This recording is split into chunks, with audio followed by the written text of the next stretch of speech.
Welcome back to the podcast, everybody. It is another fantastic Tuesday for us here, and today we are joined by a couple very special guests from the South. Jason, your headphones backwards. Is it? Your right one. Your right one's on the outside. I was like, how that feels so weird. We love it.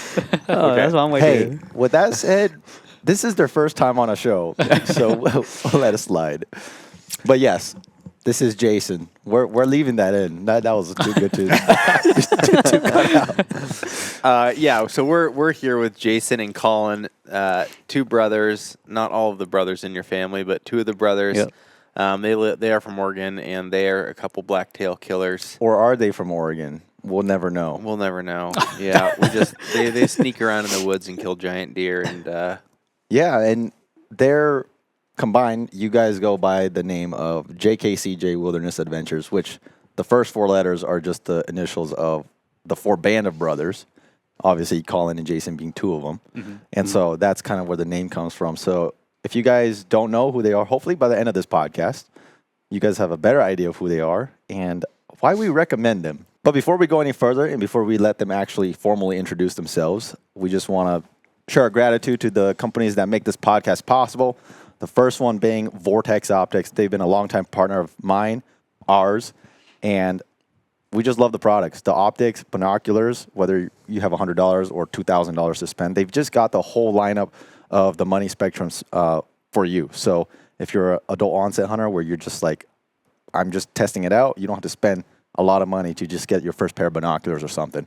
If you shop at eurooptic.com, you can use code SY10 and save a little bit of money on all Vortex optics. the second company that supports this podcast is Onyx Hunt.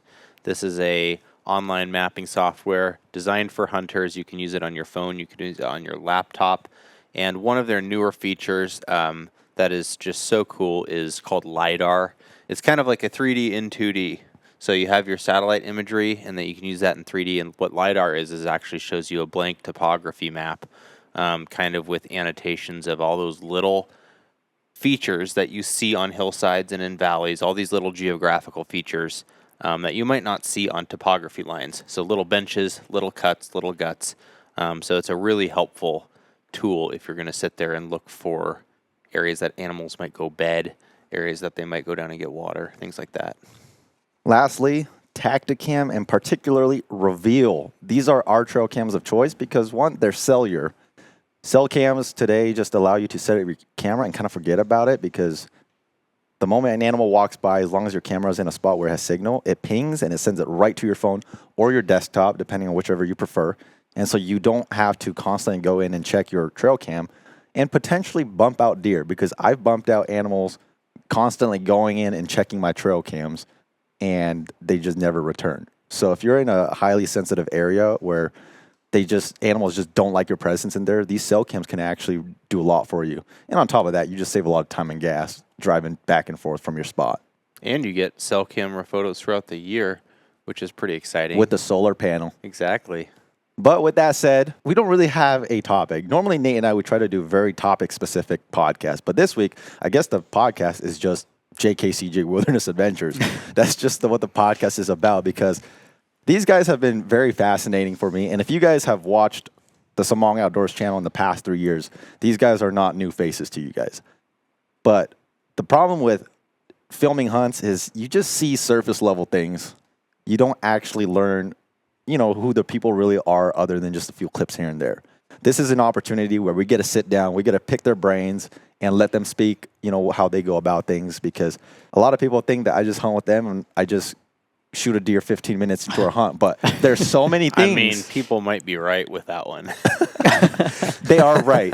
But I guess what I'm trying to say is there's so much prep that goes behind that the scenes that nobody sees because these guys scout and do everything to the next level, which we will get into momentarily. So another Spokane local, I guess now he's an Idaho local, Dan State in Elk Shape has his key phrase that separation is in the preparation. Yeah, and these guys kind of embody that. That's right. And it really does manifest and show in the way that their hunts go out. So before we go into it, you guys know the drill. We're going to kick it off easy with Trivia Duel. Nate, let's hear your Trivia Duel that you got for us. All right. This one, I'm just, sometimes we give multiple choice with these. Sometimes we just let you stab in the dark. I'm just going to let you guys all stab in the dark. My question is, what is the score of the largest blacktail ever taken in Oregon?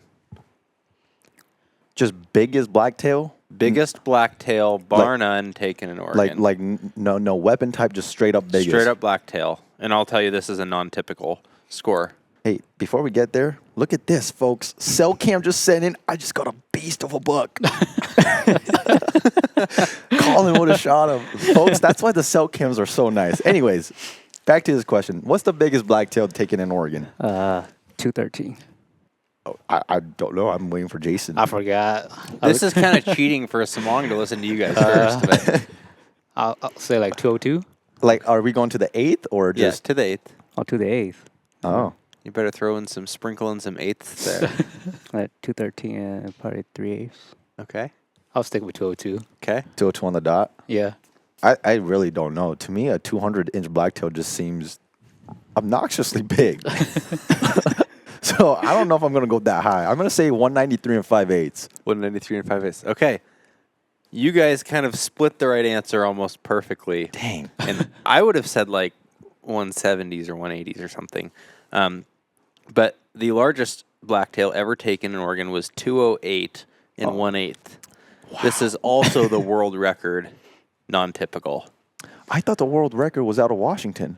No. So the world record, this was taken in 1962 by Frank Foldy. The world record typical, I think, may be taken in Washington. I can't confirm that. However, Frank Foldy lived in Washington, moved to Oregon, and shot this buck on his second season after moving to Oregon. He hunted another 48 seasons after that, and obviously never shot anything close to that. I got a pretty similar story. Second year ever. Look at that beast. 117 and some change. I'm about halfway there. That's a big deer. It's a big deer. That's a really big deer. Yeah. So he's non-typical. Do you know how many points he has on each side? You know, I didn't count them. He's got to just be like trash on. It just looked like tree branches. Yeah, that's what I figured. Wow. En masse. I would have never got that right. I would have never guessed a 200-inch blacktail. Well, good one. Mine's a little bit different. I honestly enjoyed this one, even though this was like a last-minute one. So, with that said, this has to do, and specifically with the state of Vermont, okay, in the past several years, like recent years. What percentage of moose calf mortalities are caused by ticks? It's a percentage. So 0 to 100. Okay. I'm going to go with 84%. Hey, okay. What about you guys? I'll say 48. Okay. So I'll say 60. Okay. So a single moose can carry over 40,000 ticks in the winter. And winter ticks have caused over 90% of moose calf mortalities in Vermont in the past several years. Do you know if that's because moose can contract Lyme disease? I think it's just, they just literally get the blood sucked out of them. Literally. Is that Like, for real? think, if you have 40,000 ticks on you and each one of them is just drawing blood, you're going to succumb to that. Maybe. Have you guys ever looked at the videos of like a fully grown moose that's dead in the winter? And when they peel out the fur, all you see is just ticks.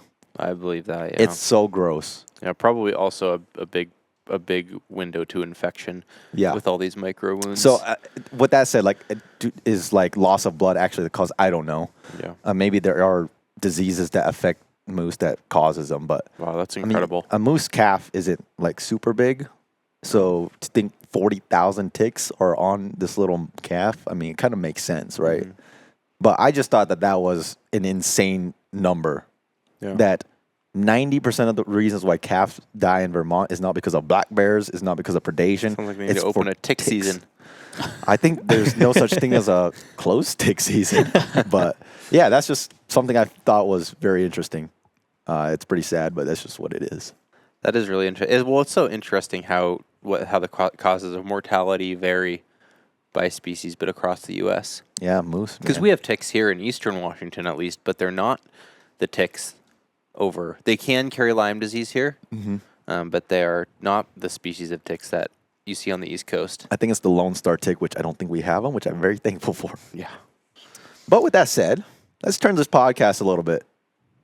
Before we go any further, Jason, we'll start with you. Just a brief introduction of, you and, how you particularly got into hunting and, kind of how you're where you are now. Yeah, so I grew up, we mainly hunted for small games, not really big game, mainly for squirrels with our dad. Mm-hmm. And then pretty much went to college. That's when we picked up waterfowl. And then after waterfowl, moved on into big game. So nothing really interesting about me, just a fitness enthusiast. Yeah. You guys, He's covered up in a camo jacket. he's jacked. the dude is massive.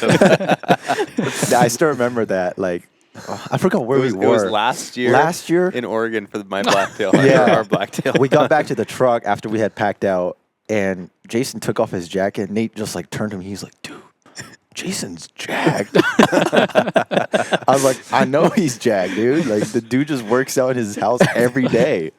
You don't go to the gym? Is it a home gym? Home or- gym, yep. Really? Yeah. Oh, very yeah. cool.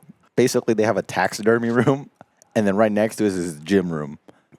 So what I'm hearing is that you're Cameron Haynes. Basically, I don't know. Maybe the shorter and smaller version. But no, I tip that dedication, man. I think fitness like that, to just be able to grind it day in and day out, that's some type of dedication that most people don't have. I don't have that. So, yeah, that's Jason. What about you, Colin? I'm Colin. I am the third brother of JKCJ. Yeah, like Jason, I started small game hunting and just following my dad around. And then once I got older, I started branching off by myself and learning skills on how to hunt solo and not rely on someone more experienced. And then once I got done with high school into college, I started getting more into other game animals and other fields. And starting with waterfowl, and then moved on to big game. Mm. Yeah. So you guys grew up small game hunting with your dad. Mm-hmm. Yep. So that's, I'm assuming, squirrel hunting.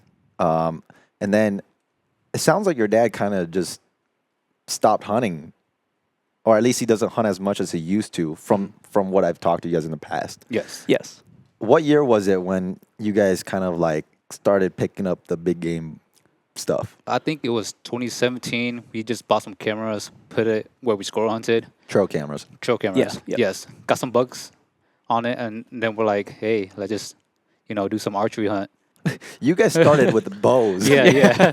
Archery Yeah. blacktail. Yeah. Colin got some other cameras, put it at a water source, got some elk, and then we just started elk hunting, deer hunting, bear hunting, but mainly focused on elk our first few years. Got, I think, a 5-point and then a spike, and then Our first year. Our first year. Our first year. Yeah. You shot a 5-point and a spike? No, Kevin shot yeah, the Kevin 5-point, shot the and then he 5-point. shot a spike. And then we were like, oh, man, this is better than a small game, And then after that, elk phase slowly tapered off. Didn't really want to focus on elk anymore. Try to move more of our attention to deer, because you get more opportunities than elk. So after that, went from archery to rifle, which is a little bit easier. You see your target, you get a better chance of shooting them. So they're doing the rifle. I'm still doing archery.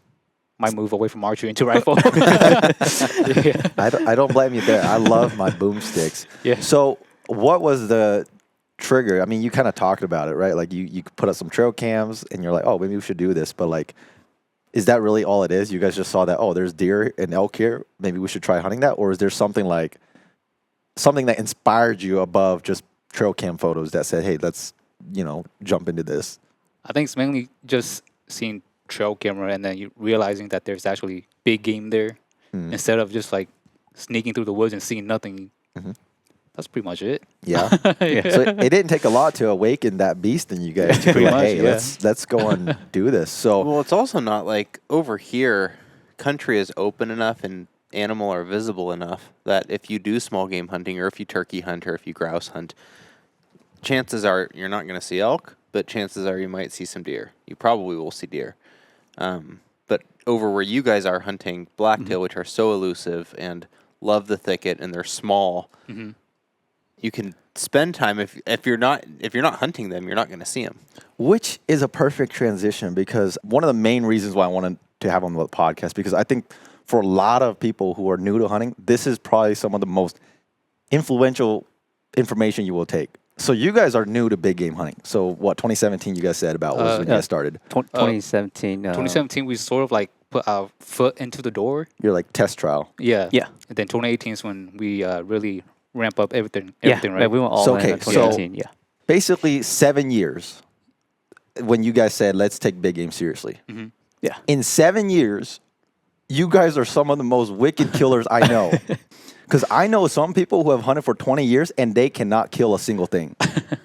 And it's like I want to pick your guys' brain, because you guys clearly, obviously, didn't have somebody holding your guys' hand, which when you have to learn it yourself, you learn way slower than if somebody just took you out and said, hey, this is what these deer are doing, this is what elk are doing. But in just 7 years, and 7 years sounds like it's a long time, but in hunting years, you usually make very little progress of like learning, right? That for a lot of people, that's For a lot of 7 hunting trips. Yeah. Yeah. And so, but for you guys, in just 7 years, I mean, you guys have bagged elk, bagged bears, a lot of bears, a lot of blacktails, which a lot of people deem are the hardest species of deer to kill.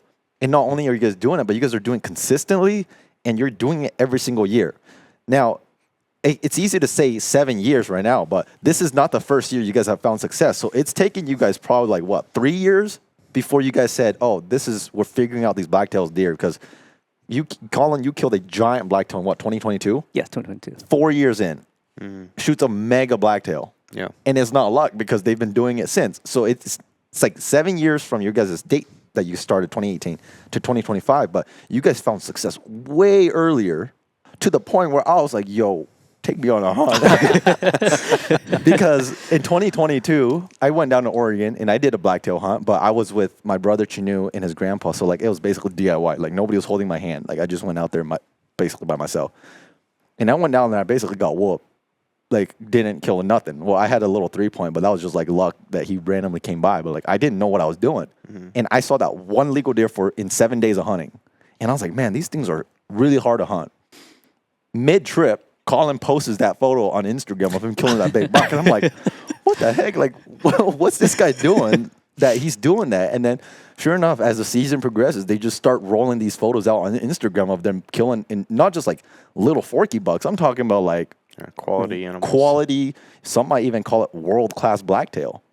I mean, this is the buck I shot with them, Jason and Colin, if you're watching on YouTube.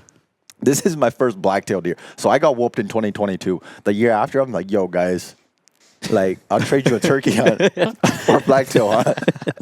And so that's what we did. They came up for turkey. I took them on a turkey hunt. Colin killed a bird. And then that fall, they took me for a blacktail hunt. You're leaving at a point, a very important point about this turkey hunt. You guys came up for a turkey hunt, smong, and you guys hunted very hard, and you got Colin on a bird. And then you guys proceeded to go back down to Oregon and basically show us how it's done with turkey. Yeah, The last 3 years. Which is basically, if this entire segment doesn't make sense, my point is these guys learn so fast. So prior to 2023, these guys were like, they didn't turkey hunt. Because every time I asked them, they're like, oh, we just don't turkey hunt because we don't do it. And then they're like, honestly, we don't know where to start. So I was like, oh, that's cool, come up. So I take them in 2023. I took them on one turkey hunt, right? Colin shoots a bird. They go back down home, and they just mop the floor with turkeys. Yep. And I'm like, what happened? Like, where did these guys come from? Yeah. And Colin's like, oh, we just implemented your strategy, and like, we're just smacking birds. And I'm like, see, it's like some of those things you just can't teach. Like, you can be like, by the book, but some people don't pick it up that fast. Most people don't pick it up that fast. I certainly didn't pick it up that fast. I've only hunted with you guys a handful of times. I hunted with you guys last year in whitetail, and then before that I hunted with you in Oregon for blacktail when I shot my first blacktail. And the thing that stood out still stands out to me. In fact, you made a comment about this yesterday. That is when I'm out hunting with you guys, my default, and I think this, I probably speak for a lot of people, is like I am tuned in and 100% there and like ready to see a 200-inch buck and shoot it from first light until about 2 hours after first light.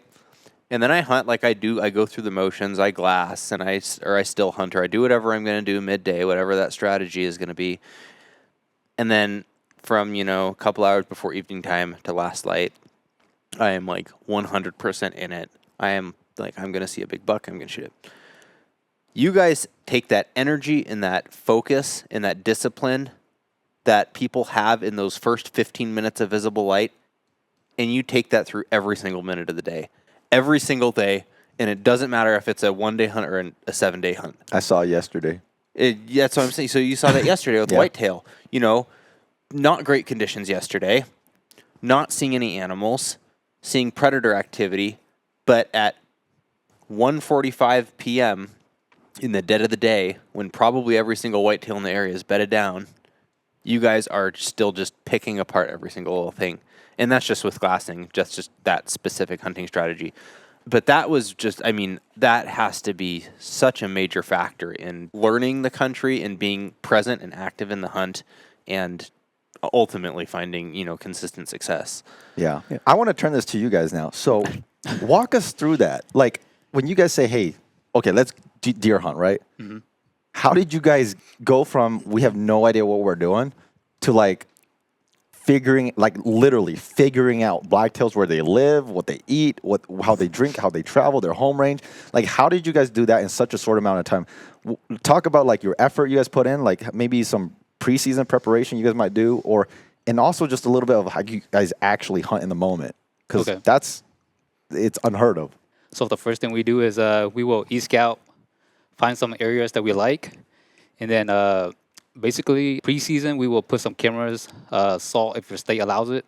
But in our state, we can't use salt. So put salt, camera, come back like a few months later to check, see if there's any like caliber of bugs that we like in there, the amount of deer coming through. If we see what we like, then pretty much we'll like zone in on that area. And then we'll have like a bunch of spots like that. An area that you will actually like to hunt. I want to pause that. So when you say a bunch of spots, specify what you mean by a bunch of spots. Because when I scout like 2-3 spots. Okay. You guys scout like 20 spots. Yeah, so there are areas, pretty much like Plan A through Z. I want to say Z, but not really to Z, but basically to Z. And then you want to cross off area that you don't want to hunt, areas that you don't produce as much deer or the quality that you like. And then cross those areas off. Make sure to memorize where it is on your app. We use Onyx, so that's what we do. We just mark it off on Onyx. And then, just scout new area, because sometimes your plan A is a bust that year, and then you just got to go to plan B, or if you don't have a plan B, then you're pretty much screwed. So with that, tell us how much time it takes to get trail cams and salt or whatever you guys are putting out in 20 places, because that's a lot of effort to put, because in what we do, it takes us one full day to maybe do 2 areas. Yeah.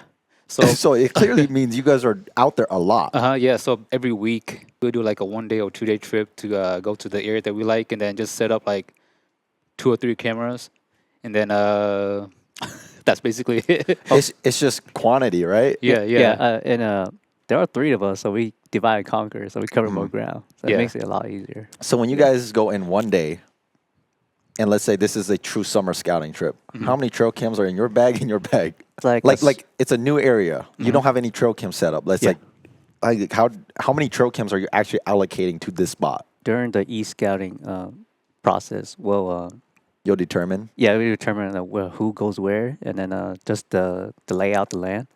Because there are particular spots that we look at, and if you hunt long enough, you'll pick up these small details pretty fast. So we do that on Onyx, and then once we get in the field, we'll determine how many cameras, who carries, and who goes where. So with blacktail in specific, these are animals that tend to have a really small home range, aren't necessarily migratory comparative to elk or whitetail during the rut where they open up, or mule deer, obviously. If you have, let's paint a hypothetical situation here. Yeah. Between your truck in spot A is 5 miles. And spot A is where you want to get to this summer to set up a trail cam. Are you guys going into spot A and putting kind of all your eggs in one basket and just like really trying to learn this small radius area?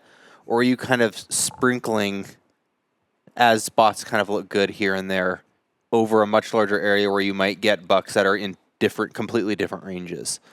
Yeah, so basically, e-scout, get a lay of the land, and then just look at your topo line, look at your basic like pinch point, your benches, saddles. So we really like benches. So look for maybe like steep hillsides, and find like on your topo or your map on your app.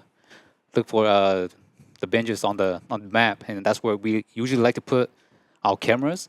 If there's like a good flat bottom on the creek bottom, we also like to put it there because a lot of deer like to travel through the creek bottom as well, like where a bunch of ridges or drainages come together, and then that's where we put our cameras. So it just sounds like you guys are just tossing as many cameras as you guys can out there. It just seems like you guys are trying to cover ground. Yeah, pretty much like trial and error. trial and error, and then like shotgun approach, and after you get like the area that has a lot of concentrated deer, then you move all those cameras into that area, and then get a good look of the routine of the deer and their travel route. So basically, by the sounds of it, is when you guys are in a potentially scouting a new area, it's like you start really wide or macro in a way. You're just all over the place, and then, like you said earlier, you go back and rerun through all the trail cams, do trail cam run basically. Yeah. If it's not producing, you pick up those cameras, and you end up putting those trail cameras in spots where it might be productive. Yep. Sometimes we leave some in some particular spot that it looks, the signs are there, but might just be that year that is not producing. So we'll leave those for another additional year or two. Yeah, one good thing is to leave cameras throughout the whole year, not just like the preseason when it's just the growing phase. Bingo. Because you're going to be if your missing a states lot. allow it. Oh yeah, if the Yeah. states allow Yeah, it. if the states allow it. Yeah, because you will be missing a lot through the winter, and then through like the rut maybe, or just like when the migration that might happen in that area. Yep. So just leave it throughout the whole year. If nothing really clicks with us, then we just remove that camera. Yeah. See, that's one thing that I wanted to bring up because I thought this was a big point that a lot of people don't do. Some people set up their cameras like September and then put it through November, and then they go back and take it down. Taking down a trail cam has never made sense to me because a trail camera is meant to be put outside and working. When you take it back home and you put it in your house, it's doing absolutely nothing. That's just wasted money sitting there. And so, like you, I leave my trail cams outside all year. And then if I say, oh, I want to move this trail cam, then I'll go out to specifically remove that trail cam, make a dedicated trip out there, remove it, take it back, and then I will go and immediately place it somewhere else. I hardly have trail cams sitting at home because I think a trail cam sitting at home is the most useless thing in the world. Because you're not using it for the purpose that you bought it, which is why we like Tacticam, because now we just don't even have to go check. It's just like it's always alive with the solar panel. That's right. Something I think is really interesting about the area you guys hunt is it's so intimidating to hunt this area of Oregon. I mean, you're hunting blacktails, let's say coastal Oregon, and it's a general season tag, and there's fairly little geographical restriction. Like you have such a wide range. Like a lot of people have something like Eastern Oregon, where you have a unit specific tag for mule deer. And so a lot of work is done for you kind of mandatory by your hunt. So you're more restricted in geographic area. You're probably going to be more restricted than in what type of terrain that is. And then depending on the quality, there's things that are, there's the quality of the unit and what the potential kind of is there. And the potential of Western Oregon blacktail is pretty linked, it seems like, to just how much work you're willing to put in and learn the country. And like when we were out hunting last year for blacktail, and you kind of were pointing around to areas that you had cameras and scouted and kind of learned deer activity. We're not talking about hiking in a trail and putting a camera on the trail. We're talking about hiking in and putting, a camera up on the top of this peak, and then 3,000 feet down there below there, down in that creek bottom, and then, across the draw where you have to go down and bushwhack across another 1,000 feet of creek drainage up into a bench. And so there's huge potential, it makes sense to us after hunting with you guys of why you have found the success that you have. But it seems like it's fairly directly related with how much sweat equity you're willing to put into finding these deer. May I add that they do this when it's like 95 degrees out? Yeah, which is like your Achilles heel. Yeah. Like I hate doing that. So okay, so this is what I want to bring. Where does that work ethic come from? Because you can do it. Okay, these guys are doing that to set up a trail cam.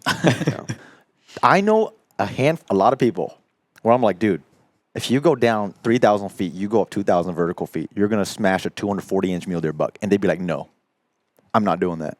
And these guys are like, oh, we'll do that. Go set up 2 trail cams over there. Where does that work ethic come from? I think it's just how we grew up in our household because our parents, they do farm work. And so we're out in the field most of the year. Just get during the baked. summer, yeah.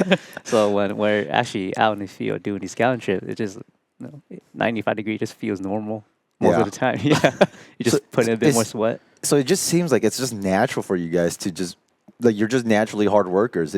The heat doesn't bother you guys. I guess I'm a wuss. It sounds like I'm a wuss because, dude, 90 degrees out, I'm like, I don't even want to hike up 100 feet.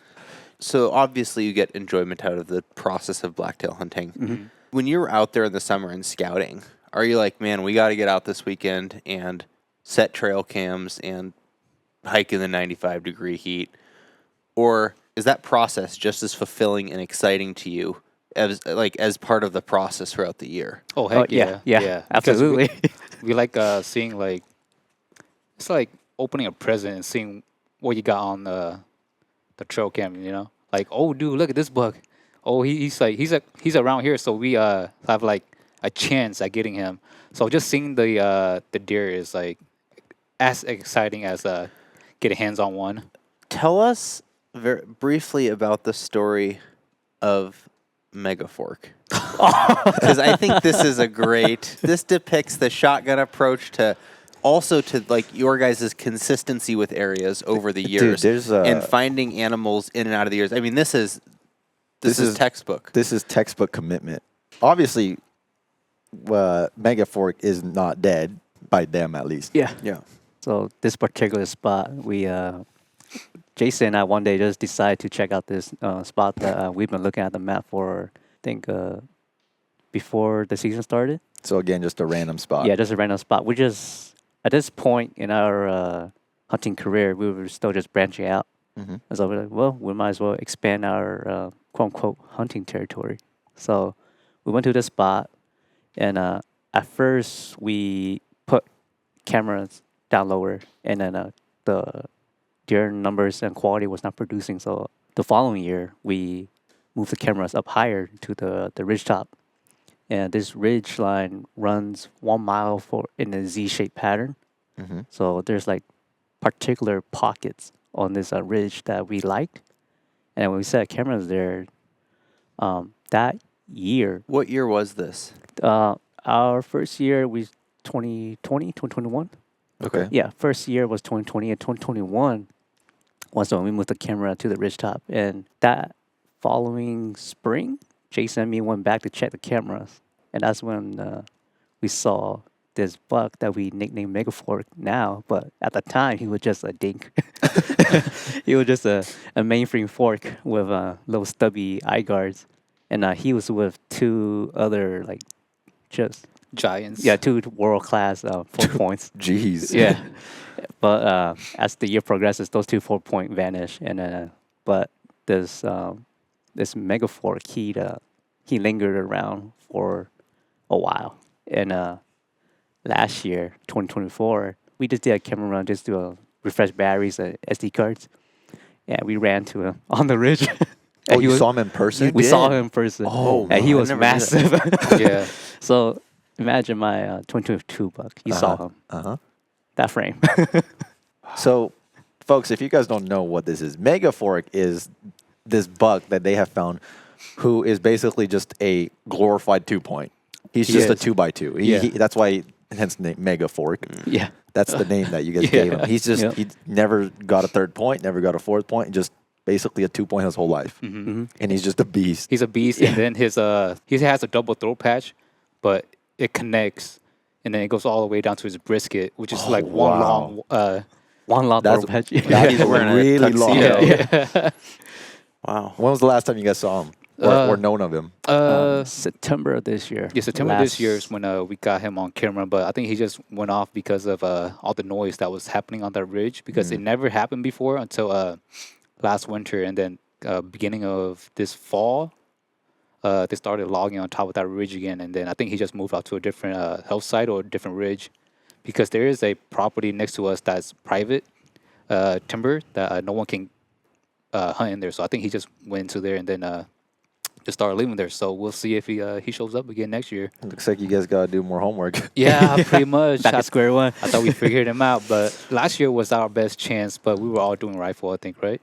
Yeah, I was doing archery, and then you guys were doing rifle. But last year he was very consistent on that trail. So yeah, if I was to do like archery last year, I probably would have got him. Yeah. Hey, that's hindsight's 2020. You Yeah. don't know. But basically, the point we're trying to make here is like, you guys, we haven't even got to hunting. We're still on scouting. And it seems like, as our good buddy Austin Harris says, you know, Austin is very out there too. Like summer, he's like every weekend he's out there hunting. And he's constantly telling me, like, I kill the bucks before the season even starts. He's like, I kill those bucks in the summer before the season even starts. Figuratively, Because he figures them out. He patterns them. He knows where the bucks are going to be. He knows exactly when they feed, where they're going to feed. So opening day comes around, he's not searching anymore. He's just like, I'm in the right spot where I need to be. Guess what? Buck walks out, he kills him. Yeah. Sounds like you guys do the same thing, where basically your 90% of your hunting happens during the quote unquote scouting season or the off season, because the truth is they put more time scouting than hunting. it is absolutely true. I spent more time. I spent 15 minutes this year on my Oregon hunt, or my blacktail hunt this year, and there's a buck. Well, your mental approach is so different if you go into an area, especially, you know, here in Washington is a great example for our modern seasons for mule deer, or for our modern season for mule deer, is it's a really hard time of year to find deer. And so if that's your initial impression of an area, you can be patient, but you will never know if you're being patient in the right area or not. Yep. Because no matter what, you're most likely going to have to be patient. The difference is you guys are going into an area, and you guys can sit in an area for 2 or 3 days and not see much, but you know, because of your prior knowledge, that this is where the deer are going to be. And that's especially extra true, you know, because of blacktail with their little pockets that they live in. But it becomes such a different approach, because if I go mule deer hunting, and I did this year kind of on a whim last bit of season, went into an area that I hadn't done any preseason scouting in, and until I did see deer, I was by myself, and just the biggest mental game that I ended up playing with myself is like, am I being patient here am I being patient in the right area? You know, you can be patient and you won't always know for sure, but if you can have that confidence that there's deer there, and that you know kind of what their activity is, because during this time of year they're going to be less active during the hunting seasons, unless it's a rut hunt. How many hours do you guys say you guys spend scouting from like June 1st through August 31st? Ooh.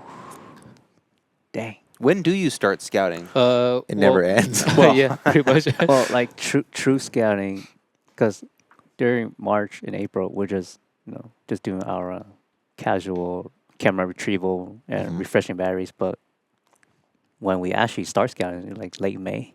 Okay. Yeah, around there. Give me number of hours that you guys spend out there For one day. for the summer. All the summer. Dang. I mean, you don't have to know the number. Do you but guys go weekly? Like, is it a weekly thing? Do you set days on the calendar? Are you? Yeah. So, Oh, yeah. Basically, 1 day a week, pretty much starting around May. Pretty much when spring turkey ends. Yes. Yeah. So after spring turkey, then pretty much a day a week, all the way till you say like end of July. Like true scouting. Yeah. I would say the end of August. In August. Okay. Yeah.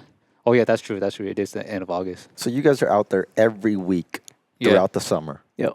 doing some type of scouting, whether that's trail cam placement or trail cam checking Yep. or both. retrieving. So, you know, it's a mix, right? mix Like of- yeah. you're just out there doing something. Or just going to the ridge and then just checking out the area, see if we like the habitat. We don't like to hunt burns, so we hunt more of the like the open hill faces. So if we go there, there's like a lot of standing trees. We might skip that. If the brush are too tall, we might skip that area.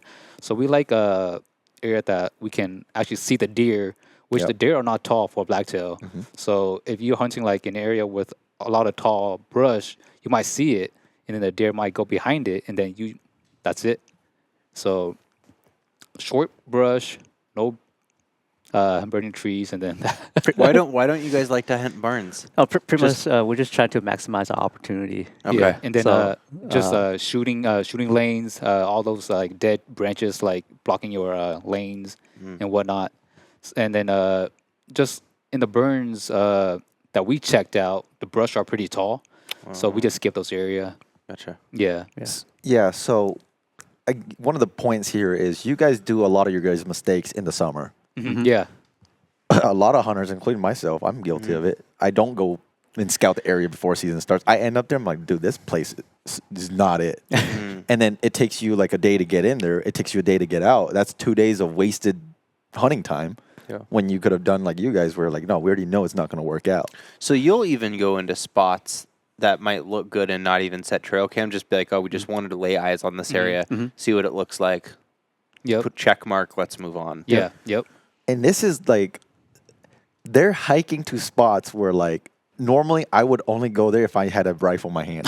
Like I would never be like, I'm just going to go over there and go look at this hillside when it's like 4 miles in for the heck of it. Like I would never do that.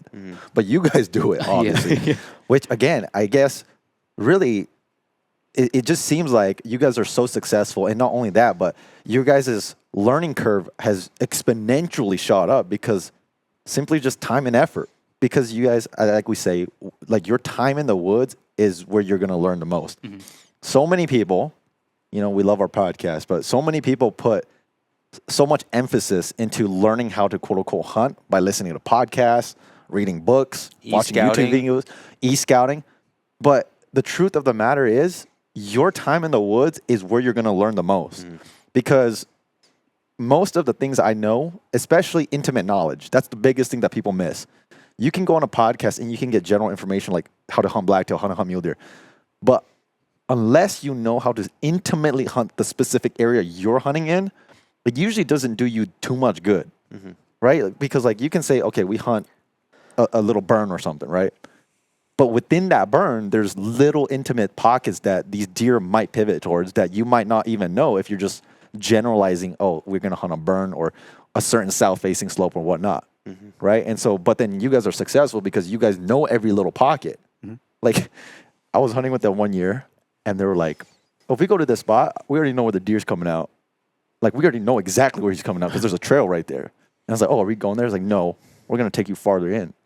I'm like, okay. So we went in there. They're like, you know, there's probably, we don't know if there's deer in here because we haven't scouted it, but it just looks good on X. But the reason why they can say it looks good on X is because it looks topography and like the satellite image looks very similar to where they have found success in.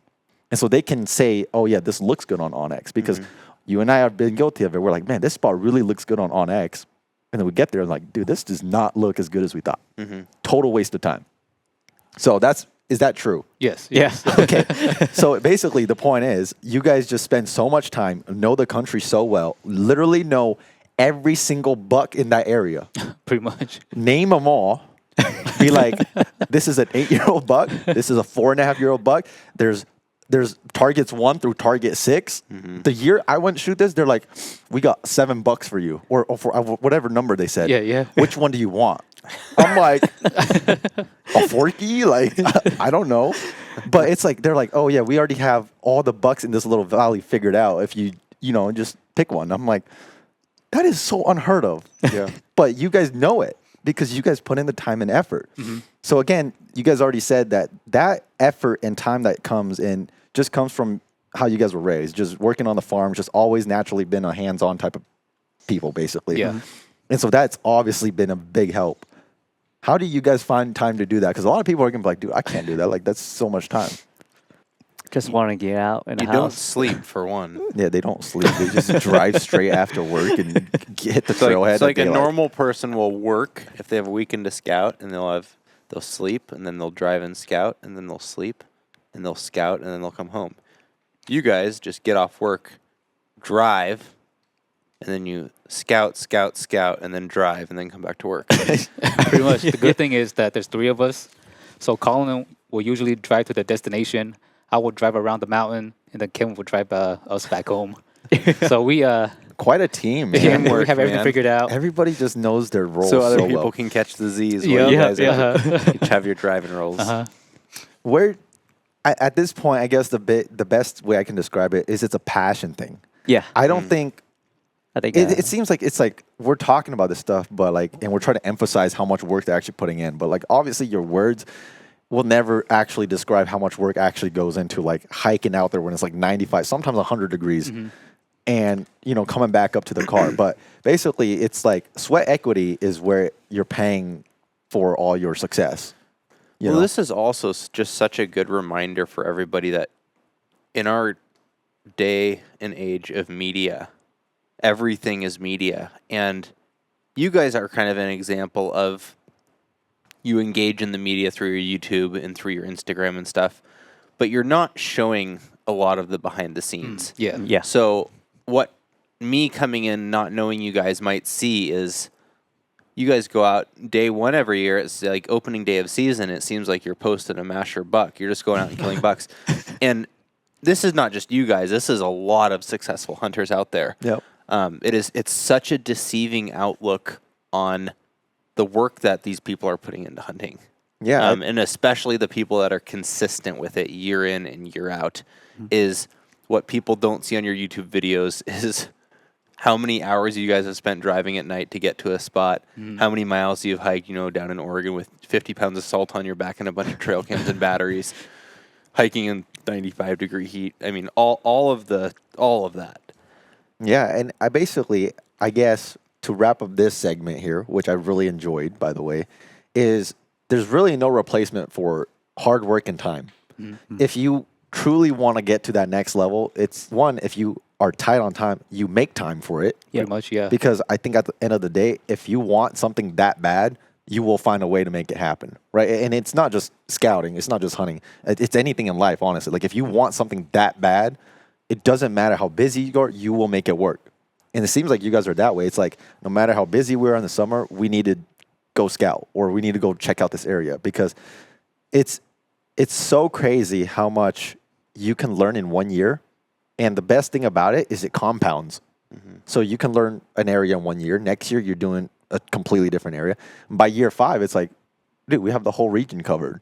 Like, we already know every little nook and cranny about this. And then from there, it's just fine tuning.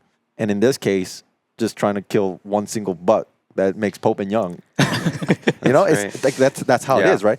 And so basically, you guys, the reason why I said I emphasize the significance of how you guys did it is what you guys have accomplished in like just a few years will take some people decades to do, right? Like, to me, I didn't really find success until 2017, but that's with like 8 years of hunting before as a tag holder. I mean, I've been hunting with my dad for many, many years before that. But growing with my dad, like, we didn't scout, we didn't do trail cams. It was just, you're a weekend warrior, you hike up there, and most of the times you don't see anything, right?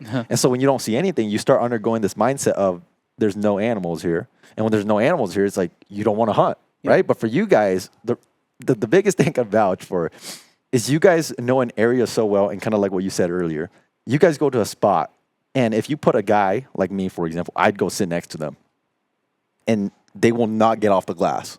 It's like light at first light, and then I'm like, all right, it's 10 o'clock, no deer are moving, right? Like, I would literally put the glass down, I get comfortable, take a nap, and they won't stop because you guys know, like, there's a buck in here. I just got to figure out where exactly he is right now. That type of dedication is it's eye-opening, because I didn't really realize people did that. I honestly did not know that people did that. Like, just Until like I you hunted said. with them. Yeah. So it's like it's I funny didn't you know it guys was say possible. that. Me neither. And he's not even. He's running on 3 hours of sleep. Yeah. And so it's like, it's a passion thing. so you guys clearly you do hard scouting, you learn an area really well, but on the hunt too, you're not slacking, right? That's why you guys are so successful. So did we cover that point well, that you guys are just successful on the hunt because you guys literally just never stop glassing, or you never actively or never stop actively pursuing? Like if you guys say, I'm glassing here, instead of saying, oh, let's take a midday siesta, it's like, no, let's move over to the next ridge. He might be that ridge over. Yeah. It seems like that's what you guys do. A bit of both, because we didn't really implement that into our hunting tactic until later on, when we realized that whatever game you're targeting, like they're still up and about. You're just not seeing them. A lot of people that hunt blacktails on clear cuts, just because you don't see them in the clear cut doesn't mean that they're in the timber. They're moving in the timber. Okay, so that right there is what I always tell my viewers when I do blacktail hunt. I'm like, most of the times they don't die because people don't see them. So I feel like that's a kind of like a low key type of detail, where like you only know that if you do it. Where did the light bulb go off with you guys? Where you guys figured it out? You're just like, they're out all day. Like, we need to be glassing all day, because the general consensus is like what Nate's saying. First light, last light. Midday, it's dead. So where did it click for you guys to be like, no, that's not the norm. The norm is they're out every day or all day, and they might be bedded, but they're still out in the opening. Like, where did it click? Was there a moment where you guys were just like randomly glassing? I'm like, oh, there's a buck right there, 12 o'clock in the day, or like, where did that click? I think it was when your 22 or 23 buck. 22. So And this is the big buck. Yeah, the big one. Yeah, Yeah. so I got there at first light, and then, I already knew that he was in the general area. And this is hunting? You're hunting? yeah, Yep. this is my first day out. For him. Yeah. Okay. And I got to the glassing now before first light, and then glassing first light, I don't see anything. I was like, might be a bus here. And then That same day, I went to check a camera. I was doing a camera run, and then He's he doing was camera hunting. Okay. Never stops. Never Yeah. stop. so I'm glassing hard, glassing all the hill faces possible, and below me is all timber. So I'm at the peak of the spacing pretty much. I'm just glassing all the open hill faces, and I'm pretty much at this point, drained from sleep deprived and demoralized because I'm not seeing the first light. And then around 9, I caught a glimpse of him moving on the ridge line. I just shining because the sun's beaming on him. I was like, oh, it's a deer. At the time, I didn't know it was him. So I put a spot on him. I just saw Frank moving through the brush. And like you said, people wouldn't see him because they're so small. All I saw was Frank. How far is this? He was 500 yards. Okay. Yeah, so I saw him, and I started freaking out. And then, yeah. Now, of course, the day went on. I lost sight of him. And then Jason met up with me later in the day. We both took naps. And then at 4 o'clock in the evening, I was like, well, I might as well start glassing early. I caught 2 minutes in. I saw him at the bottom of the basin, up on his feet. Oh. Yeah, he was Like up right away. Yeah, right away. And then I told Jason, like, hey, he's down the bottom. He's feeding. He's in the open. Let's cut him off and try to get to him. We got down to where the little pocket he was in, and then we don't see him. And then Jason was like, we'll just glass all the shady spot, see if we could pick him out. I started scanning shady spot, pick him up right away. And he's still up? He was bedded. Bedded now. Yeah, bedded down, 175 yards. So he was up at 4 o'clock, which this is early October. So like the days Yes. are still long. Yep, And 2022 was a really hot year. it was. That yes. week I was down, it was like 90 to 95 degrees. And so this buck is up when the sun's still high, when it's like burning hot, just feeding. Yep. And what it took for you guys was you sitting around waiting kind of for good glassing time. Yeah. And then kind of realizing that as soon as you were sitting there, well, he Doing was nothing. probably up and feeding, Yeah. and you could have been glassing him instead of sitting Yeah. there. Yeah. Yeah, and then the following week we went for Kevin's, and it was around 10 or 11. Kevin That- already slept. Yeah, Kevin was taking a nap. Yeah, Jason and I were still on glass, and I spotted his buck at 10 or 11, Up, feeding? up feeding, Yep. and then we made a play, and then we lost sight of him, and I think it was round 2. Saw him up on his feet again. And then after that, made up our mind that no matter what time it is in the day, deer's up and moving. We're Yeah. just not seeing them. And Nate's buck last year, I think it was last year, his was bedded in the morning. Yeah. Yeah. And then like 1 hour in, was it? got And up. then he got up. Yeah. So just because you don't see any deer doesn't mean that there's nothing there. So just keep glassing. See, you guys kind of flip the book on its head because people will be like, the deer up at first light, they're going to be down in the middle of the day. But you guys clearly have figured out that no, that's not the case. And so these are things where it separates people who, I guess the phrase is street smart and book smart.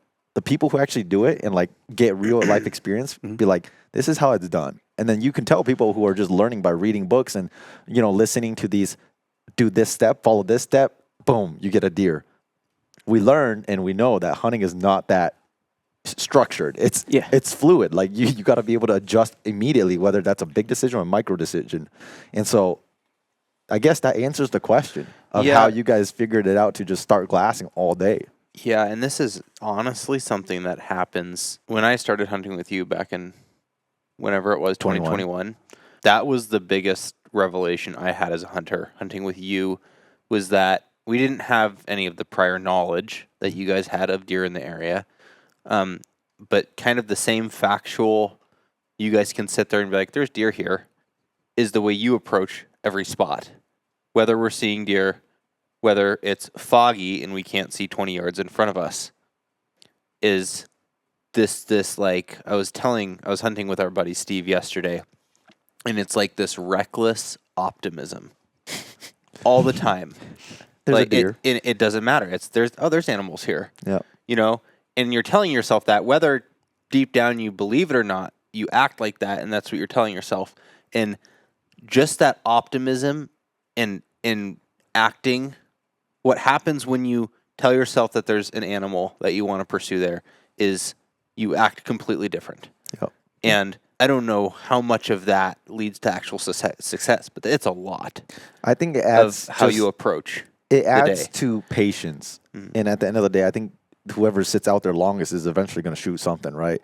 So like this is why I emphasized trail cam so much, because yesterday we were out in a spot where over the summers I got a bunch of good whitetail bucks. We didn't see nothing yesterday.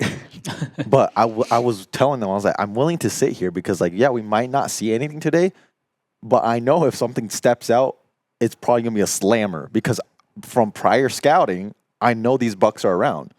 And that's the only reason why we stuck it out yesterday. And I said later this week, we might have ended up back in there. Granted, today Colin shot a buck. So if you guys are listening to this, Colin shot a whitetail this morning. But the reason why I bring up the more emphasis on scouting is because it just is the equation solver, right? Like people, dude, my dad is the biggest culprit of it. He'll go hike through this little area and be like, there's nothing here. And he just beats you down on it because it's like, I know we're not seeing anything, but I could use some positive mentality right now. Just constantly like, oh, there's nothing here. Let's go home. All the deer died. Like, those are words I hear from my dad every single year. And then it's funny because the next day he goes out, he shoots a deer. He's like, oh man, there's so many deer here. Like, this is awesome. Deer camp this year was a prime example. He went out Saturday, didn't see a single deer. He's like, there's no deer. Deer died. Sunday, he goes out, he shoots one, and all of a sudden, he's coming back to camp telling everybody, like, yeah, man, just keep working at it. There's deer all around. You guys will get a deer at some point. I'm like, you see, like, that's the difference of mentality. When you actually know, like, oh, there are actually deer here. They all didn't just miraculously died. Yeah. And be like, oh, I didn't do any scouting. There's nothing here. Because sometimes you just outsit people, and that's what happens, right? It's just like you just know it's only a matter of time. I just got to set it out versus it's like, there's nothing here. I'm going to leave. Yeah. So It gives you like a foundation to like be set on for why you're doing what you're doing. Yep. Most people can still do what they're going to do, but that extra might even be 1% of saying, hey, I know there's animals here because of some of my prior work and knowledge. Yep. Could be a difference maker. So basically, up to this point, our conversation has been, you guys put in the time, you guys put in the effort, you guys make time for it, even when you're busy, and then you guys just learn everything so well. And because here's the other thing too, it's putting time and putting effort in is one thing, but to do it effectively is another thing, right? What do I mean by that? Some people, what they do, all they do is they find the highest knob and they go and sit that knob many days in a row, right? Versus somebody who's like, I'll sit here for one day. If I don't see nothing, it's time to start literally moving spots, learning better spots of this area. It's two completely different scouting strategies. One guy just sits and sees the same thing over and over and over and over again, never finds success. The guy that says, I'm going to sit here one time, if I don't see nothing, I need to move. And I need to do a better job of learning this area. It's two completely different people, right? And so clearly you guys are the latter because you guys don't ever sit in one spot. So basically the point that we've been having so far is you put in the time, you do a lot of summer scouting. In the moment, you guys don't slack off because you guys already know what's in the area. And you guys know that you guys are hunting the best areas because you guys already crossed off all the quote unquote bad areas or potentially bad areas, right? Yeah. You never know. And then you just stick it out. That's basically it, right? Yeah. It sounds so simple, but to do it in the moment, step by step, get out there with a trail cam when it's 95 degrees out and you know you're just burning sweat. That's hard, man, because sometimes it's not even that hot. And I'm like, I know I only just got to walk a road for a mile. I don't want to go. Because it's just like, it's hard for me to get past that hurdle sometimes, right? You're hot as my cold. But basically, all I'm saying is like, it's actually pretty simple if you think about it, right? Like you guys have a pretty simple recipe. It's just that people just don't want to work for it, and because where you guys hunt, I mean, where you guys taking me hunting, I haven't seen another hunter ever on their foot, ever. I've seen people driving around on the roads, but like the people to even just get 100 yards off the road, I haven't seen them. But you guys do it because you guys know it works. Yeah. So with that said, I think we did a pretty good job covering that one. How do you guys, I just want to know where it comes from. Because at one point, like you guys said, you guys were really into elk. And then it dwindled out and you're like, we're going to go to deer. And then like 3 years ago when I hunted with them, they're like, we don't care about bears. Like we don't, like it's just a bear. This year, they're like, we're really into bears. Like, how do you guys go through these phases of like, oh, we don't care about this to all of a sudden like you're just hot on them? I think it's just like the new thing that's like, I don't really know how to describe it, but once you do something for like a while, you get bored of it. Like squirrel hunting, right? We grew up squirrel hunting for so long, we got bored of it. You're still pretty new. You enjoyed it. I'm kind of getting bored of it. Yeah. So turkey, for example, you taught us how to turkey hunt. Yeah, I'm very bored of that. And all those how-tos on YouTube and all the podcasts. You can listen and watch them all you want. You're not gonna learn anything if you're not in the field. You taught us that because when we hunted with you. Yeah, let's just say I broke every single rule book in the turkey woods, like I did.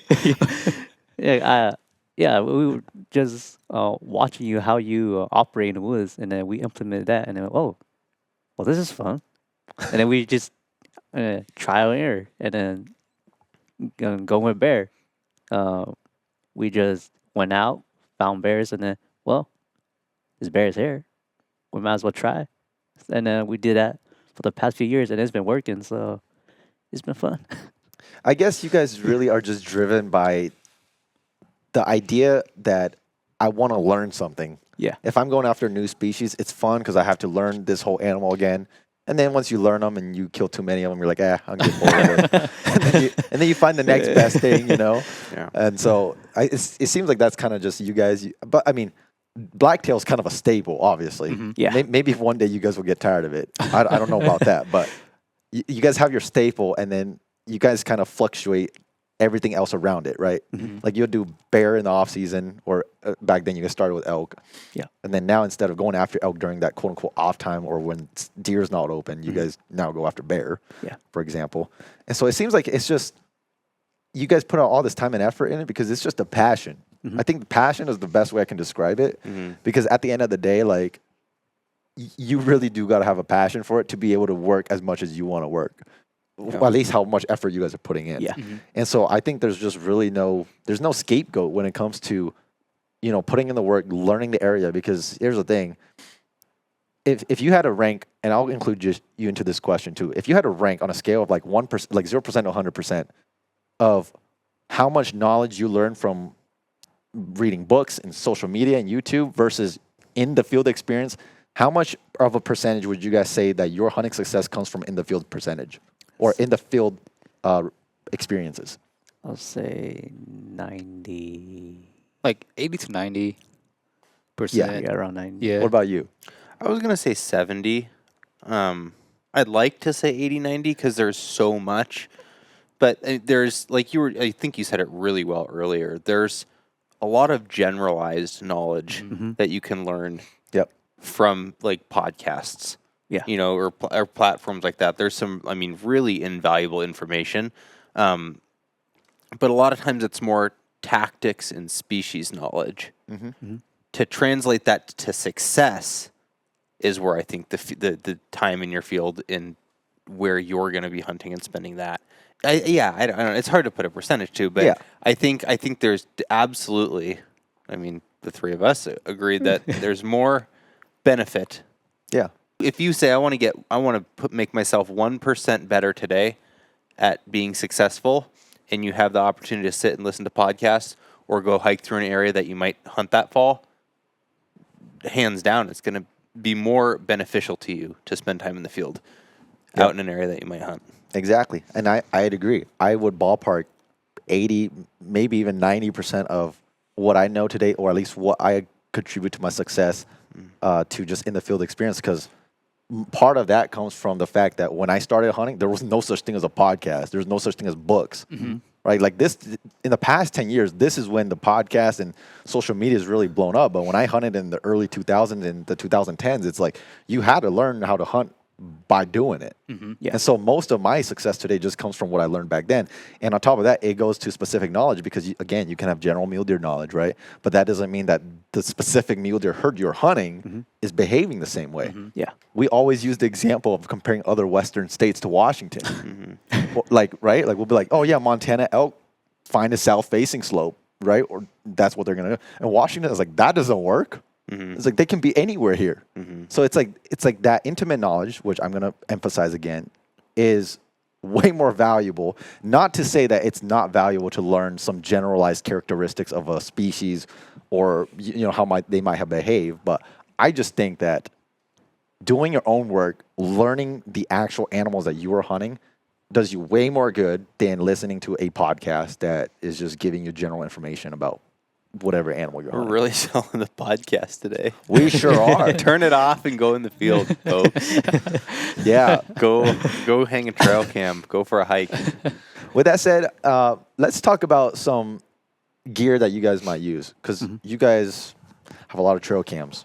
Yeah. Do you guys run cell cams? We do. do, yeah. We run we started out using a spy point, and then we moved on to a stealth cam, and then now we're using a reveal. So reveal cameras right there. The cream of the crop eventually rises to the top. Work their way through all of the. So you guys use that, but are you guys using a mix of like cell cams and? Yeah, cell cams, and then just like your regular cameras, mainly Browning, because they use 6 batteries, and they could hold up to 512 gigabyte SD cards.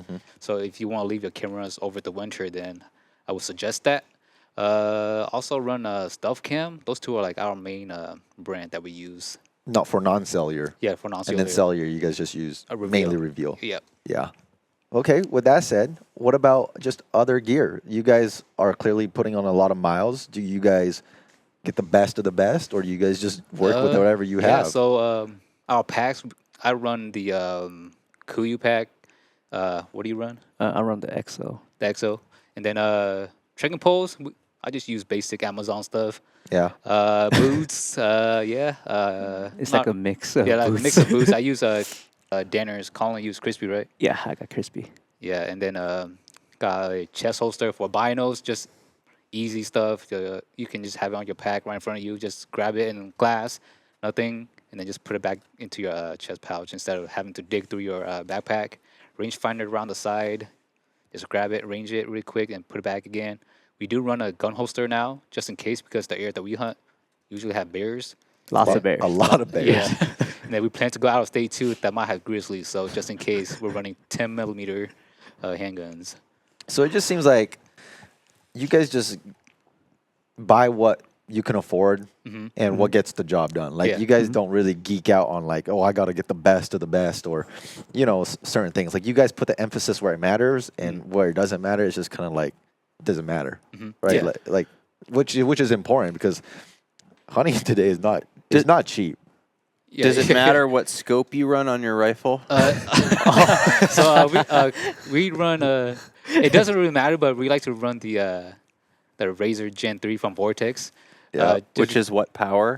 6 to 36, right? We just like that zoom, pick a here and then just shoot right where you're aiming. But then this year we weren't really shooting where we're aiming, so not sure what's going on. But I mean, Colin was hitting where he was aiming earlier. Yeah. Add on to that, we made like a lot of major changes after the 2023 season, changing a lot of the optics that we're using, switching from a 10 power binocular to 12, just because of the country that we're hunting in. And what binoculars are you guys using now? On the Razor UHD 12 by 50. Yep. yeah. Yeah, we used to run the 10 by, is it 50? 40? Yeah, they I converted forgot. me. Yeah. I know they did. I got my 12s back from Steve, and Steve, he texted me today. He's like, hey, you want your 10 by 50 babies back? I'm like, no, you can keep them. I got my 12s. Because the country that we're classing, like, it makes a big difference from a 10 to a 12. This is like, we're kind of like tying it in. I don't know if you guys could tell this. I'm tying it in. You guys do the scouting, but then the scouting, as much as it helps, it doesn't do the killing. Yeah. So now I'm trying my best to like tie them together Okay. because now it seems like, okay, how do you actually kill the deer when you spot them, right? Or when you figure them out? Yeah. And it seems like you guys are going for the biggest, baddest stuff. Yeah, so pretty much you do all the hard work preseason, and then once you find the animal, you want to get the job done. We don't want like I don't want to say like low tier gear or like budget stuff. It's just we want like the almost like top tier, or not really top tier, but just Premium. good quality. Yep. And then we just don't want to fail after all that work that we put in preseason. So yeah, just get what we can get, and the Razor Gen 3 does the work. Yeah, no, and the reason why I bring it up is because it's important, right? Like you scout to hunt to kill, right? Yeah. And so it's kind of like a chain, right? Like you can have two really strong chains, but if there's one weak chain, the whole thing's gonna break. Yeah. So you can't really have a weak link. Everything has to be it. So you guys obviously have a very strong foundation of scouting, Yeah. and then now you have to have a strong foundation of actually getting the job done, Yeah. which you guys put a lot of your emphasis in your weapon to actually kill the animal. Yeah. Like your trekking pole, you don't care about it because that doesn't do the killing.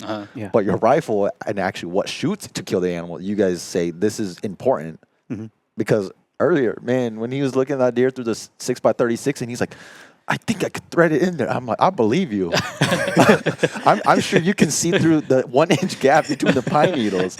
And so obviously it worked out because there was just no hesitation when you're zoomed up that close on a bedded deer or an animal for that matter. It's like you just eliminate so much guessing.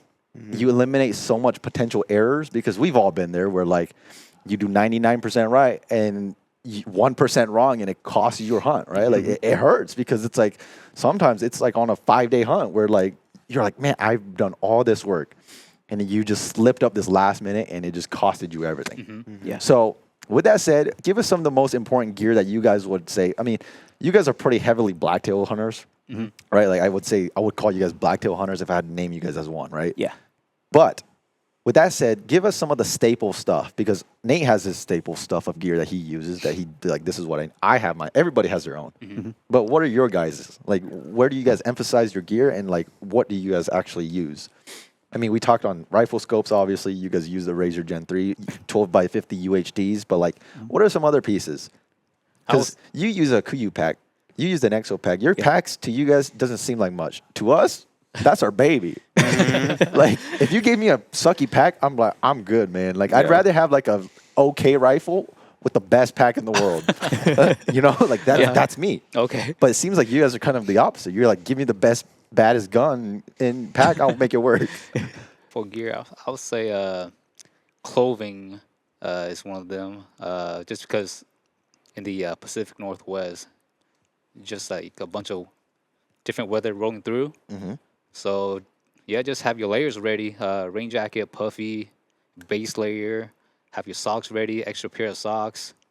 You guys don't skimp out on clothes. Yeah. That's the first one. I Yeah. mean, you guys are clearly wearing First Light, so I mean, it's good stuff. Clothing's one of them. You agree, Colin? Yeah, I would agree. What's the next one? So if somebody new is coming to you guys, say, hey, give me your top 5 most important pieces of gear. You guys say clothing's one of them because you started with that one. Yep. Yeah. What's the next one? Boots. Boots. Yeah, pick the one that's right for you, though. Yeah, You can't just go with what anyone says. that's Yeah. right. Again, it goes back to your experience, triumphs, what you read on forums and books Yeah. and podcasts. Yep. Boots. You agree, Jason? Yeah. Yeah. What's the third one? I would say your rifle, because you can't get a high-end rifle if you don't know how to use it. Depends on your hunting situation or like how you like to hunt. Some people like to hike in miles in, so people might want a light gun. Some people might like to timber sneak, so you might want like a shorter barrel gun. Yeah, so that's it. Pick your right firearm, I guess. Don't be like one of our family friend who bought a $2,000 rifle but doesn't know how to do it. Yep. I know some people like that too. So your rifle. Yeah. Or I guess in your weapon. Your weapon of choice, yes. weapon Okay. of choice. You don't have to buy the. You don't most have to buy expensive- you don't have to buy the top end to get the job done. And And- we prove that all the time. There's a lot of like really, really good like mid-priced rifles or bows out there. Yeah.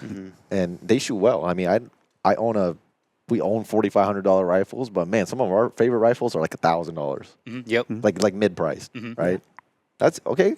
3. What's the fourth one? Well, it's funny you're having them list this stuff because I think with some people that I hunt with, I think about them and then I think gear. I think gear is the last thing that comes to mind when I think about you guys out hunting. Yeah, it's just they kill stuff. Yeah, I think that you have the gear that supports. It does the job and does the job well of what you need to do, but it is there only for the purpose of letting you and enabling you to hunt hard, and then investing in the gear that allows you to make the kill, which is like the optics, really high quality optics, and really both binos and scope.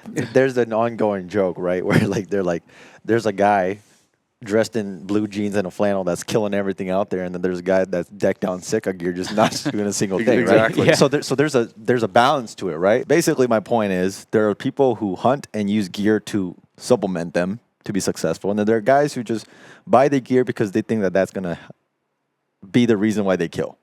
It's 2 completely different perspectives. That's the reason why I ask for gear is because it does matter, Yeah. right? Like it. For example, one of the biggest things I think can help you is your rifle scope. Going from a typical 3 to 9x40, no parallax, fixed parallax at 100 yards, to something that simply just has a parallax or zero stop or a elevation turret where you can actually pop up and adjust. It goes a long ways. So it's not necessarily to say that, if you buy this gear, you're automatically going to kill. Obviously, we've talked about it. You guys kill because you guys put in the work, and then you guys have the proper equipment to make it happen. So with that said, I guess since there's 4 and 5 left, what's your 4 and what's your 5? I want to put 2 together since he's gonna, because they like tie together. So Okay. a bipod that can cant Yeah. and a bubble level. I learned that after we got this guy. 2023, yeah. Yeah. And then you said make sure your bubble's level. I was like, what the heck is this guy talking about? Because I never shot a bipod from a bipod that can level, can't before. So I just shot it from Whatever how it it was. So I was thinking in my head, maybe that's why I shot a little bit to the right, because I never realized that you have to level your bubble, and then that there are bipods that exist that can cant. So those 2 are pretty important if you plan to shoot long range. Yeah. Yeah. What about you, Colin? I would say maybe a SOS device. Oh. Yeah. A satellite device? Satellite device to communicate. What do you guys use? We use Garmin. Garmin? Garmin. Yeah. Yep. Garmin's Yeah. a good one. Yeah. Have you guys ever had to press SOS? Nah. Almost, actually. Almost. Oh yeah. That's a story for another time. Okay. It's not for this podcast. I mean, Nate and I almost pressed SOS. I think that's probably the one thing that we've mentioned in almost every podcast episode to this date is a SOS device. It's important. It's pretty funny. It's funny because it's like you don't think you need it, and then in a split second, it's like I'm very happy I had this. Like the other day when I was processing my elk, you don't think about a first aid kit, right? Yeah. Until you just shank yourself in the leg. You're like, oh, crap. I should probably really have a good first aid kit. Yeah. So it goes by quick. I have one more question before we wrap up around gear. I know you guys don't take a lot of frills and essentials, but do you have any like non-essential, but just like your little piece of luxury gear that like Samong has his little air pump for his Oh, yeah. My for flex his tail. his flex tail for his air pad. I have a little Goal Zero solar powered lamp that I like to hang in the tent. Do you guys carry any frills, or is it kind of the name of your game is no frills? And Yeah, nothing. Just like the main stuff, right? Yeah, just the main stuff. That's why we're eating Cliff Bars all day. I wasn't gonna say it. I wasn't gonna bring that shame on you guys. just surviving off of Cliff Bars. Yeah. You're just man. all business. Yep, yep. All business. Just there to get the job done. Well, one year I did remember you guys watching a video of you guys. You guys brought like a little tin can that you guys made a fire in. Oh, yeah. Yes. I don't see you guys doing anymore because I think you guys figured out that you could just make a fire without it. Oh no, just because it hasn't been as cold. Oh. Yeah, so I want to. But okay, so with that said, is there actually a big benefit to using a fire in that, or just creating a fire on the ground? I think just the fire danger around that yeah, area. yeah. Oh, so they're you pretty just wanted to contain it. Mhm, Yeah. Oh, Yeah. okay. Gotcha. Gotcha. I thought you guys did it because you guys believed that you had to do it like Oh, that. no. No. Well, before we wrap this up, anything you guys want to say to somebody who might, maybe they've already read all the books, listened to all the podcasts, and they still can't just get it done because they're learning that hunting is not as simple as step 1 through step 10, and then boom, you kill a deer. Just go out there and put in the work, scout, hunt the area that you plan to hunt. Don't rely on other people too much because they have their own time. They probably don't want to use their time on you. So you got to make your own time when others don't have time. And then, just boots on the ground pretty much. I know I have a lot of friends and family asking me how to hunt other areas, and then I'm just like, you just gotta go and do it, man. You can't rely too much on other people. And it sounds like such a cop-out answer, but the truth is that's the truth. It is. Like, I'm actually telling you the Yeah, honest yeah, truth. yeah. You just got to get out there and learn. Yeah, that's how we did it, and then I think that's how everyone should do it because not everyone's gonna give out their secrets to you. So just go out there, learn your secret honey hole, and then there you go. What about you, Colin? You yeah, got anything to add? Yeah, everyone learns differently, so you have to figure out how you learn effectively. Because you can read a book all you want, it's not gonna get the job done unless you get out in the field. But some people also go in the field, don't learn anything also. So, That's true. learn your hunting style. Some Yeah. people might like to glass, some people don't. Some people like to timber sneak. I don't like timber sneaking. Some people like to sit and ambush. Just find your hunting style. There's a lot of Yeah. ways to get the job done. Yep. Yeah. It's just not all glassing. It's just that I find that more easier, especially in a filming Yep. aspect, than timber sneaking.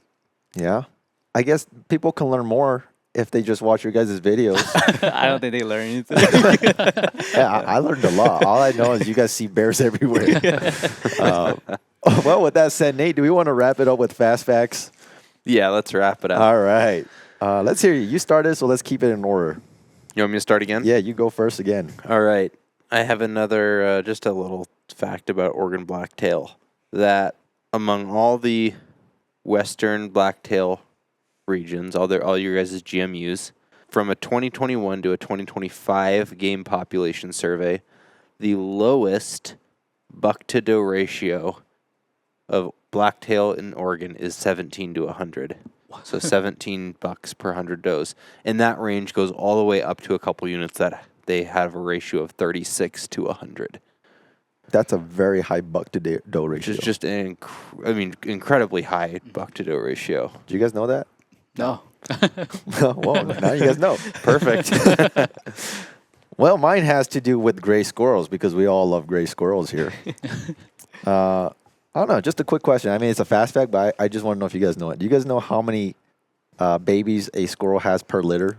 No. No? No. No? On average, it's 2 to 4 babies, with most average being 3. Uh-huh. But some female squirrels have had up to 9. 9? I can't imagine that. 9 9 baby squirrels in a squirrel. That's insane. It's gotta be a fat I mean, squirrel. average is 3. So take it with a grain of salt. I just thought it was fascinating that a squirrel could have 9. What do you even call that? Non-tuplet. I don't know. I just thought it was fascinating that they can repopulate. They clearly didn't repopulate like that in squirrel camp. Not where you were. No, there's. I was gonna say you got to find that pocket where they're having 9 squirrels a litter. But that's that's just a little fast fact because we squirrel hunt every year, and so with that said, where can people find you guys if they want to follow you guys on socials? Yeah, on YouTube, JKCJ Wilderness Adventure, and then same thing on Instagram. Yeah. He also has his own Instagram, which is what is it? Just Jean Colin, JKCJ.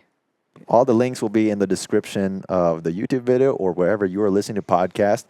Folks, this is not the last time you guys will see these fellows on the podcast because we have hardly scratched the surface as to what these guys bring to the table. Because in this podcast, again, is an introductory to who you guys are, just a little bit of motivation, especially now that the season is winding down and some people are second guessing how their season went and they're like, I really need to, redo up my game plan for 2026. And so I wanted your guys' story out there because you guys are the prime example of hard work gets it done. Like nobody held your hand. You guys just got out there, figured it out yourself. And that's something that you just can't replace. You can't learn from books. You just got to get to it. And I feel like that's something that everybody can find motivation for and learn something from. It's not just some people are born naturally good at hunting. It's most people are just putting in the work, putting in the time, and that's how they're getting it done. Well, with that said, again, folks, you guys can check Colin and Jason and their stuff down in the description below. But with that said, we're going to wrap it up for this week. We hope it was helpful, entertaining, maybe useful for 2026. With that said, go set up your trail cams. If you have trail cams out there right now, don't take them down. That's right. This is about the best time you want to have your trail cams out there. So scout all year. There's no such thing as an off season. Don't hang it up completely. With that said, we'll see you guys next week right here, 5 o'clock in the morning on Tuesday.